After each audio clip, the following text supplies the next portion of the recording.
Bharat channel से के शर्मा की राम राम।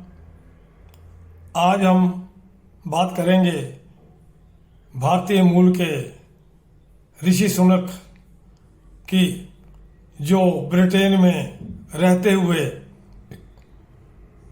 ब्रिटेन का प्रधानमंत्री का पद तक पहुंचे। ऋषि सुनक जिनके पुरखे तो भारतीय थे, लेकिन खुद ऋषि सुनक का जन्म ब्रिटेन में हुआ। ब्रिटेन में ही उन्होंने शिक्षा प्राप्त की और वहीं शिक्षा प्राप्त करके 2015 में पहली बार वो चुनाव जीतकर संसद में पहुंचे और अपनी कार्यप्रणाली से, अपनी दूरंदेशी से वो आज प्रधानमंत्री पद तक पहुंचे। ये भारतीय मूल के लोगों के लिए बहुत गर्व की बात है।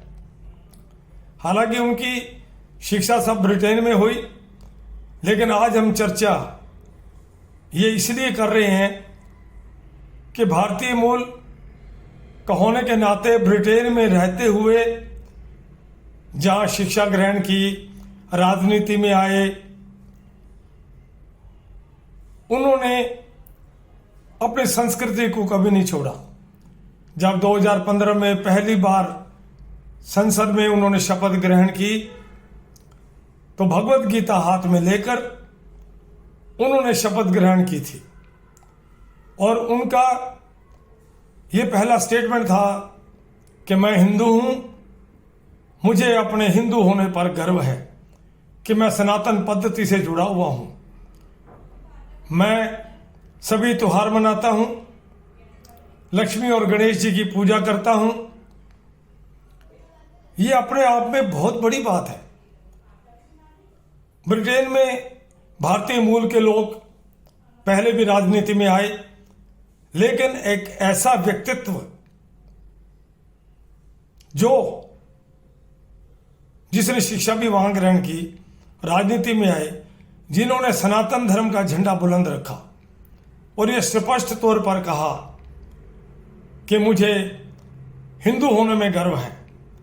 और आज भी वो ब्रिटेन के प्रधानमंत्री की शपथ ग्रहण इसी प्रकार भगवत गीता पर हाथ रखकर ले रहे हैं। ये भारतीयों के साथ साथ हम हिंदुओं के लिए बहुत गर्व की बात है कि हमारी इतनी मजबूत भारतीय संस्कृति है कि ऋषि सुनक ने एक उदाहरण प्रस्तुत किया है। हम सबको उन पर गर्व होना चाहिए।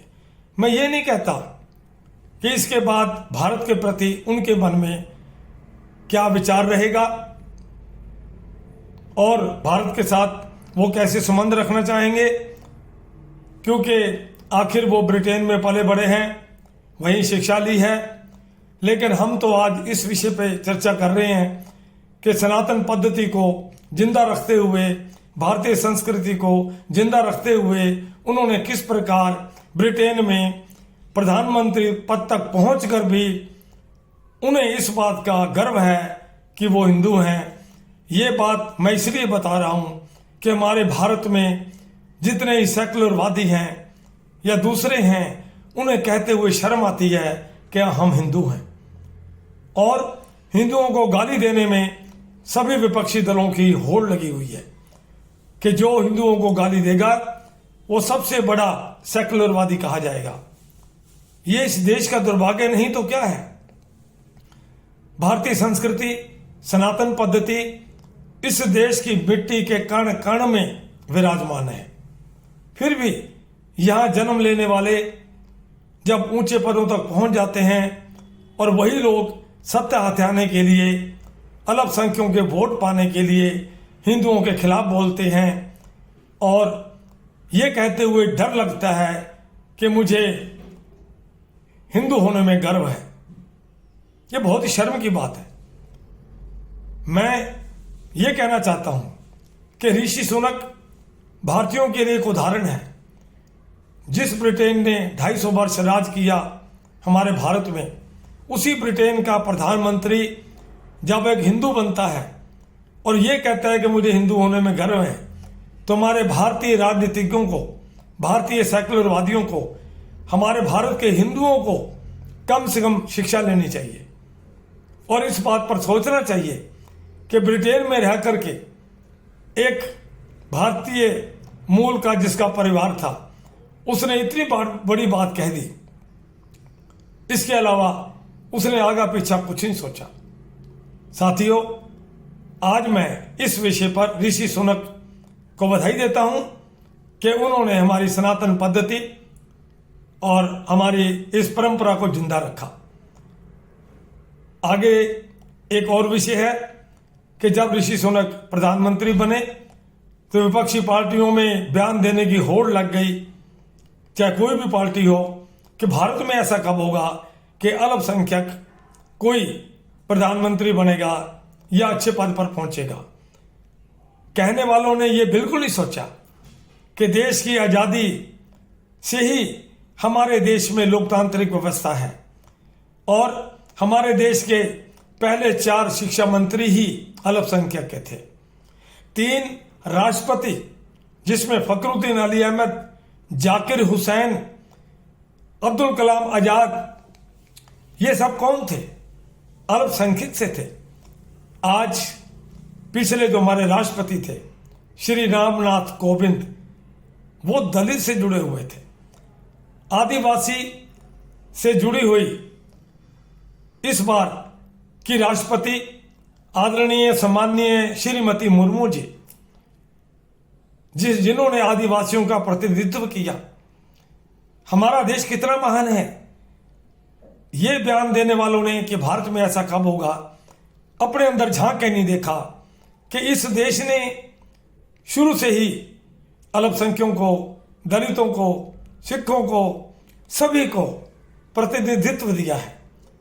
चीफ जस्टिस ऑफ इंडिया हो, इलेक्शन कमीशन के चेयरमैन हो या ऊंचे ऊंचे पद पर हो, अल्पसंख्यक से लेकर चाहे वो दलित हो, बौद्ध हो, सिख हो, सभी को यहां प्रतिनिधित्व मिला है। फिर भी सत्ता हथियाने के लिए या राजनीति करने के लिए या इस सरकार को नीचा दिखाने के लिए ऐसे बयान देना बहुत शर्मनाक है।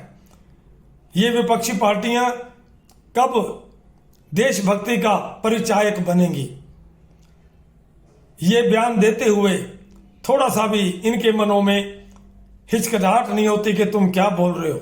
विश्व के अंदर अपने देश की साख को नुकसान पहुंचाने के लिए ये विपक्षी पार्टियां हर कदम पर तैयार रहती हैं।